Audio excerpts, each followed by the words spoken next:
Hello, my name is Denis Fedorov, and this video is about some important must-to-know or at least worth-to-know Russian rules that you will meet in every textbook on Russian grammar. And in this video I will try to explain you those rules in a simple, understandable manner and provide a free PDF with those rules where actually they are presented in a friendly manner. The link to the file is in the description. This set of rules I'm talking about is of course Russian spelling rules, or you may also meet them in a variant of a 7-consonant rule, a 5-consonant rule and something like that. I call these rules simply Russian spelling rules and advise you to do the same. And here is how they look. Of course, in textbooks or on sites on Russian language you will usually see them in a pretty unfriendly manner, so here is how they look in a way that I present them.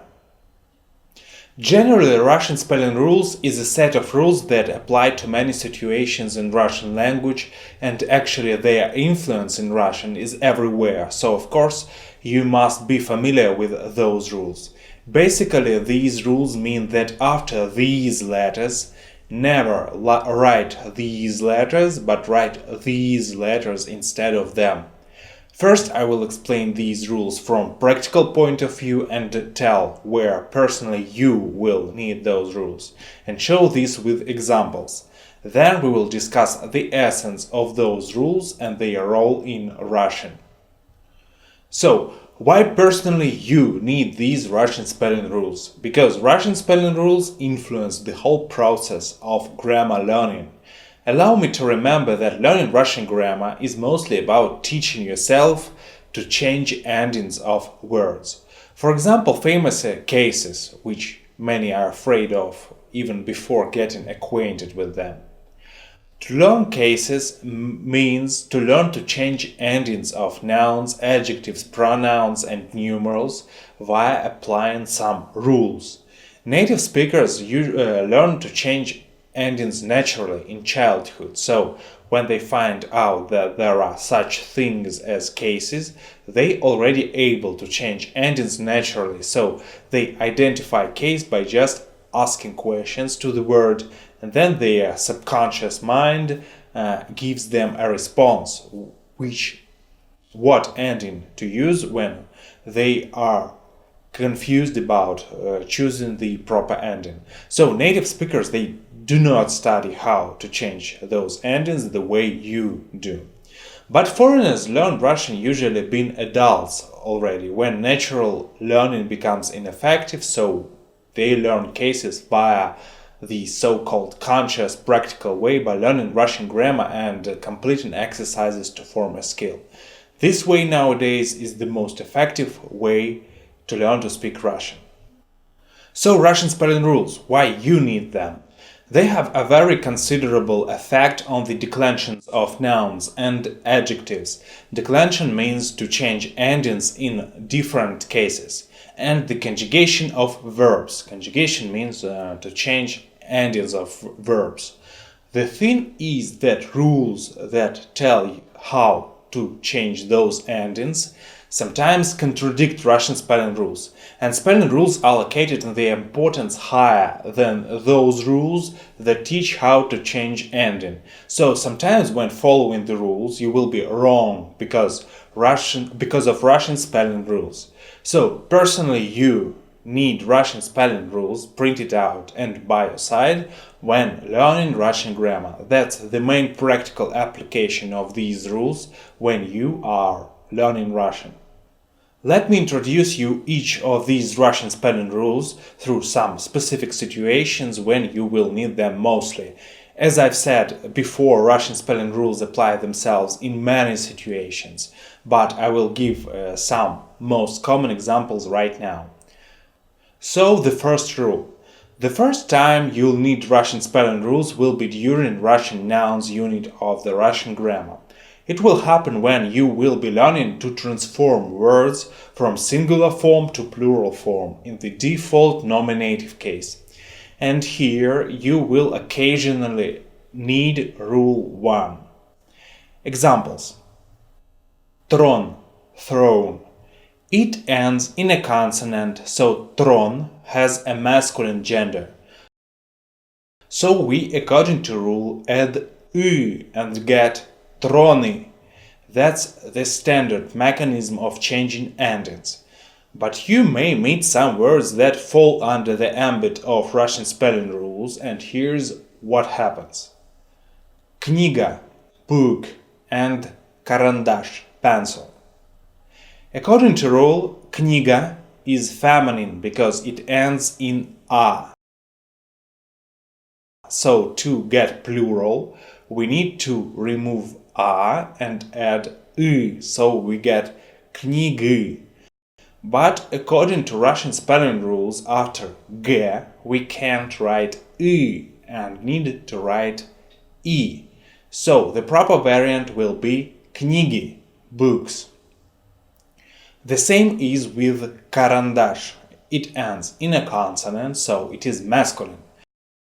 So we add y and get karandashi. But according to Russian spelling rules, we can't write y after sha, and we need to write e. So we get karandashi with e. So in such situations, rules for endings change in work, but after using such rules, you also may need to use Russian spelling rules. So it will be a combo of the rules of for endings and Russian spelling rules. In the nouns unit of Russian grammar, you will mostly need the rule 1, and usually the situation will be similar to these situations that I've just presented. Also, this rule is used with adjectives really a lot, and adjectives, by the way, are more heavily influenced by Russian spelling rules than nouns. Like, они считают меня строгим человеком. They find me a strict man. Они считают меня умным человеком. They find me a clever man. So these two adjectives are in the same instrumental case, the same masculine gender, the same singular form, but have slightly different endings. It is because of rule 1 of the Russian spelling rules. In the first example, letter G is in the list of the Russian spelling rules and letter N is not. So after N we have Y, as the rule says. After G we change Y on E because of the Russian spelling rule number 1. Second spelling rule. The mechanism here is the same. Говорить, to speak, кричать, to shout. So for я говорю, I speak, and я кричу, I shout, we have different endings. In говорю, there is U because R is not in the Russian spelling rules list. In кричу, we have U in the ending because of Russian spelling rules. We can't place U after che, and that's why we change it on U.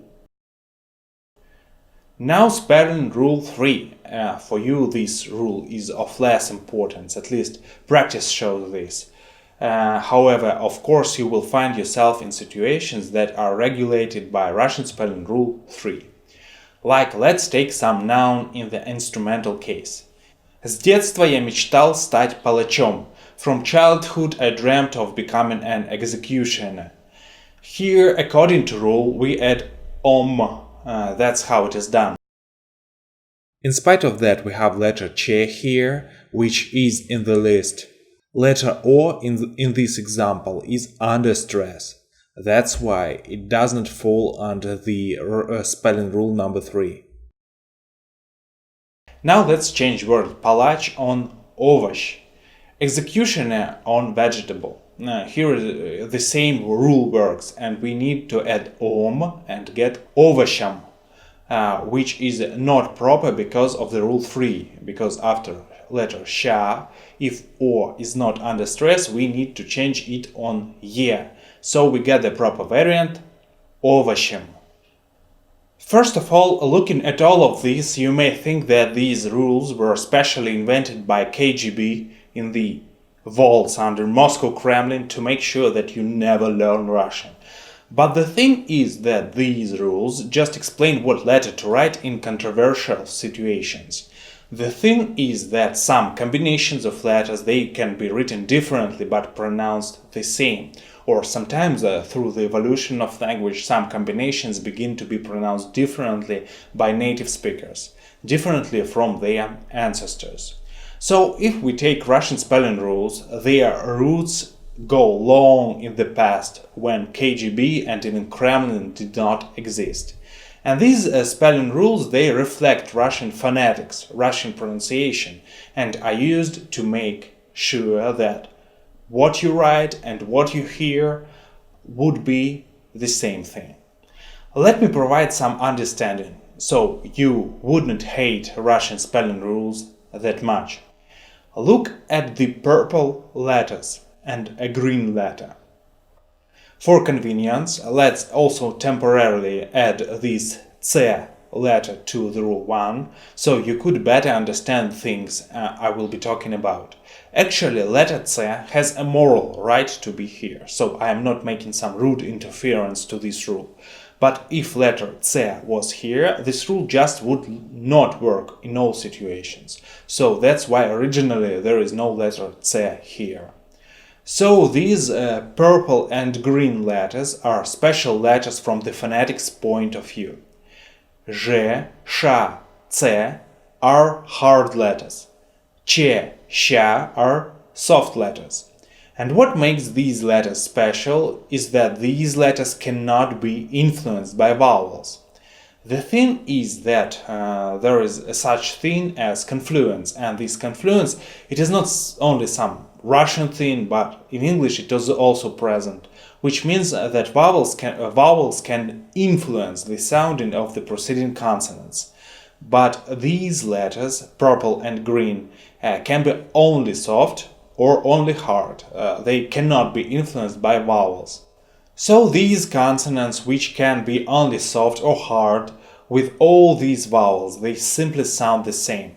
So each of them would sound the same either with U or I, with U and U, with Ya and A. But if they sound the same, how to write down them properly, because we can use these letters or these ones in writing, yes, because they sound the same. It is some double controversial situation, so there should be some rule that will define how to write them down. Which way?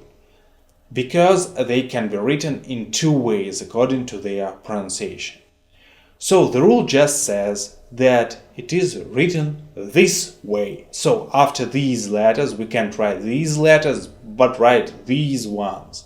They just decided to write this way. They could choose the other way, they could decide the opposite, but some decision was needed, and here you see this decision. The letter C is green and not purple here for one reason, only for a reason that it does not apply for the first rule. Often it applies, but there is a list of situations when it does not, but C with these vowels in each pair combination is pronounced the same. Now the blue consonants. Here the situation is pretty different because after these letters those vowels sound not the same. The origin of these blue consonants and their usage with these vowels is about 700-800 years ago. During language transformation, changes in pronunciation for these blue letters started to happen. To explain this, we probably should read some literature on the history of Russian, but we do not need to do this, but simply should remember that after these blue letters we do not write those vowels and write and speak these ones instead. That's how the language developed. These rules, as you see them in a format of Russian spelling rules, are intended for foreigners who learn Russian. They include some most common Russian rules that all native speakers know about, but they also exceed those rules and include some rules that Russian native speakers maybe heard about only in school and then forgot. So, from the bigger picture, Russian native speakers know nothing about Russian spelling rules, but they are familiar with some concepts of those rules. What actually every native speaker knows is presented below Russian spelling rules here as most common combinations. Here they are below. If you go to the street asking Russian people about these combinations, they will say that they know them by heart. So if native speakers know these combinations by heart, probably you should memorize them too. It would be a wise decision. So here are Russian spelling rules in a diagram format, and I hope this way they will not be for you something like rocket science. So download the PDF with those rules, print them out, and have them by your side when learning Russian grammar. And know this: if during changing endings in declension or conjugation you look in the keys to check yourself and suddenly find out that you've made a mistake, but then you look in the rule and see that you were doing everything per rule, don't think that it's just a typo in keys, but check Russian spelling rules, because answers to many mistakes are right here in Russian spelling rules. So that's it. Thank you for watching. Get the rules, learn Russian, and bye.